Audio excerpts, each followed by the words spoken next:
தலையில இருக்கக்கூடிய பேனு ஈறு இது எல்லாத்தையுமே ஒரே நாள்ல முழுமையாக சரி செய்யக்கூடிய ஒரு அற்புதமான டிப்ஸ் தான் இன்னைக்கு இந்த வீடியோல பார்க்க போறோம். இது ஒரு முறை நீங்க பயன்படுத்தும் போது உங்க தலையில பேனு ஈறு எல்லாமே இறந்துடும். அது மட்டும் இல்லாம சில பேருக்கு அந்த ஈர் இறந்துடும். ஆனா அந்த தலை முடியில அந்த வேர் கால்கள்ல அந்த முடியெல்லாம் பாத்தீங்கன்னா அந்த ஈர் அப்படியே ஒட்டிக்கிட்டே இருக்கும், கொட்டவே கொட்டாது. இந்த டிப்ஸை நீங்க ஃபாலோ பண்ணும்போது அந்த ஈர் எல்லாமே கொட்டிடும். அது மட்டும் இல்லாம கடைசியா ஒரு 2 விதமான டிப்ஸும் சொல்றேன். அதை நீங்க ரெகுலரா ஃபாலோ பண்ணும்போது மறுபடியும் உங்க தலையில அந்த பேனு ஈறு எதுவுமே வைக்காது, முடியும் நல்லா அடர்த்தியா வளரும். இது இப்ப நம்ம எப்படி செய்யறதுன்னு பார்க்கலாம். Welcome to Jo's Tamil health and beauty. அதுக்கு நம்ம 2 விதமான டிப்ஸ் சொல்றேன். இதுல 2த்துல எது உங்களுக்கு கிடைக்குதோ அதை நீங்க பயன்படுத்திக்கலாம். ஃபர்ஸ்ட் டிப்ஸ் என்னன்னு பாத்தீங்கன்னா, அதற்கு நான் இன்னைக்கு தேங்காய் பால் எடுத்திருக்கேன். தேங்காய் இருக்கு இல்லையா, தேங்காய் கொஞ்சமா தேங்காய் எடுத்துட்டு மிக்சில சேர்த்துட்டு கொஞ்சமா தண்ணி சேர்த்து நல்லா நைஸா அரைச்சிட்டு அதை வடிகட்டிட்டு எடுத்திருக்கேன். இது கிட்டத்தட்ட ஒரு 3 டேபிள் ஸ்பூன் அளவுக்கு இருக்கும் இந்த தேங்காய் பால். இப்ப இதுல மிளகு ஒரு 10ல இருந்து ஒரு 12 மிளகு இடிச்சனா எந்த அளவுக்கு பவுடர் கிடைக்குமோ அந்த அளவுக்கு மிளகு பவுடர் ஒரு 1/4 ஸ்பூன் அளவுக்கு சேர்த்துங்க. சேர்த்துட்டு நல்லா கலந்து விட்டுங்க.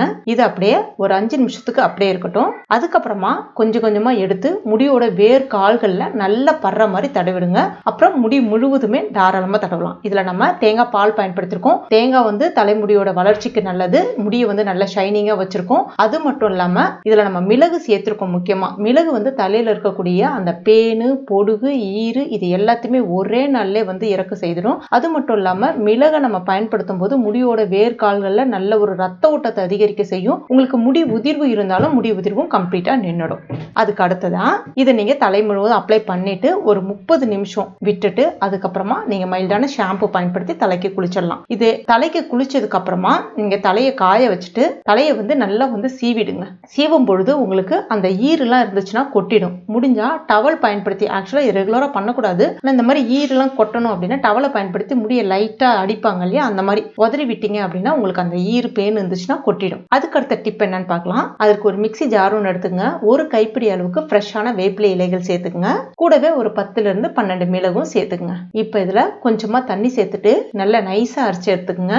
இதை வடிகட்டிங்க. முடிஞ்சா இதுல ஒரு ஸ்பூன் அளவுக்கு தேங்காய் எண்ணெய் தாராளமா சேர்த்துக்கலாம். சேர்த்துட்டு நல்லா கலந்து விட்டுக்குங்க. இப்ப இதை உங்களுடைய முடியோட வேர்க்கால்கள்ல முடி முழுவதுமே நல்லா தடவிட்டு ஒரு 30 நிமிஷம் அப்படியே விட்டுட்டு நீங்க எப்பயும் போல ஷாம்பு பயன்படுத்தி குளிச்சிடலாம். இது 2வது டிப். இதுல எது உங்களுக்கு கிடைக்குதோ நீங்க தாராளமா பயன்படுத்திக்கலாம். 2 டிப்புமே நல்ல எஃபெக்டிவான ரிசல்ட் கொடுக்கும். இது நீங்க ஒன்ஸ் பயன்படுத்திட்டு உங்களுக்கு நல்ல ரிசல்ட் கிடைக்கும். ஆனா வாரத்துல, அதாவது ஏன்னா எப்படி இருந்தாலும் பெயின் இருந்துச்சுன்னா வீட்டுல இருக்கிறவங்களுக்கு யாருக்காவது இருக்கும். அதனால வாரத்துல ஒரு 3 முறை 1 to 1 நாள் பயன்படுத்துறது ரொம்ப ரொம்ப நல்லது. வீட்டுல இருக்கிறவங்களும் பயன்படுத்திட்டீங்கன்னா ரொம்ப நல்லது. அதுக்கப்புறமா யாருக்காவது தலையில பெயின் இருக்குன்னா அவங்க தலகாணி பெட்ஷீட்டை யூஸ் பண்றதை தவிர்த்துடுங்க. அது மாதிரி சீப்பும் சரி அந்த மாதிரி யூஸ் பண்றதை தவிர்த்துடுங்க. முடிந்த அளவுக்கு தலையை எந்த அளவுக்கு உங்களால கிளீனா வச்சுக்க முடியுமோ அந்த அளவுக்கு கிளீனா வச்சுக்கோங்க. ஏன்னா அப்பதான் உங்க தலையில அழுக்கு அந்த மாதிரி தங்காது. பொதுவாகவே அழுக்கு தங்கினாதான் அந்த பேனு ஈறு எல்லாமே சட்டுன்னு தங்க ஆரம்பிக்கும். முடிந்த அளவுக்கு குழந்தைங்களுடைய தலையில பேனு ஈறு இல்லாம பாத்துக்குங்க. ஏன்னா அது பாக்குறதுக்கு சின்ன உயிரினம் மாதிரி தான் இருக்கும், லைக் கொசு மாதிரி தான் இருக்கும். இருந்தாலும் பாத்தீங்கன்னா டெய்லியுமே அந்த அளவுக்கு ரத்தத்தை உரிய ஆரம்பிக்கும். குழந்தைங்களுக்கு உடம்புல சதையே இல்லாம, குழந்தைங்களுக்கு உடம்புல சத்தே இல்லாம போயிடும். இந்த